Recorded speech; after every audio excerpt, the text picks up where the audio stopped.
Jeff Lewis, Global Market Strategist at JPMorgan AMC, joins us on the show right now. Jeff, what's your view on India when it comes to the banking space, private versus public, especially SBI?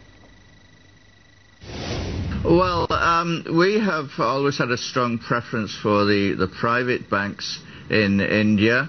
They are better managed and have better metrics.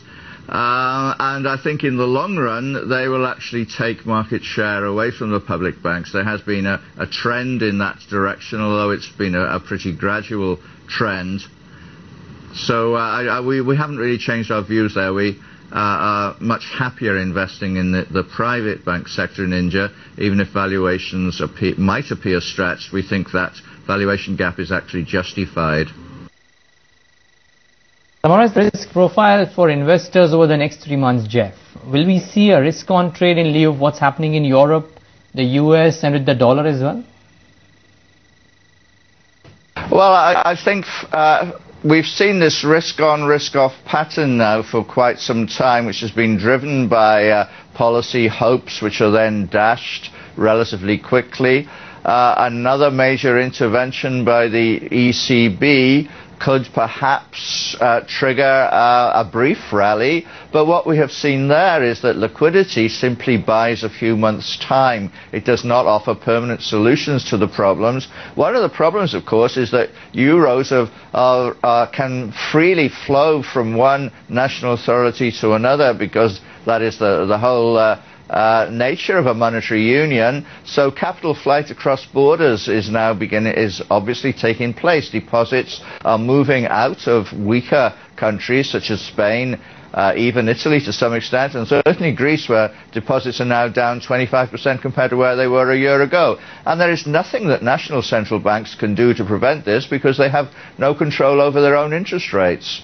So from that point of view, I'm not optimistic that any policy-driven rally that might start in the next few months is actually going to signal something which is more sustainable or has more body to it. We're still in this very volatile environment, still looking for some signs that Europe's leaders can actually take some more difficult decisions which will improve the longer-term fiscal sustainability of the Union.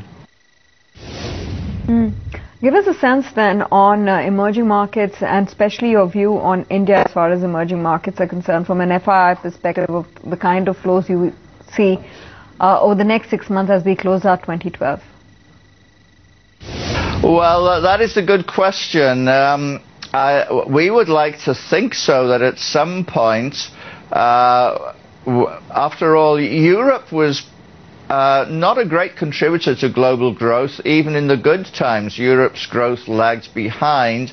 As long as there's a stabilization there, and investors realize that growth is continuing in the larger emerging economies and in the US, then we could have a situation where money will start to flow back to where the growth is, and people will realize that is by far the most sensible option for them to take, rather than simply to bring the money home in a panic.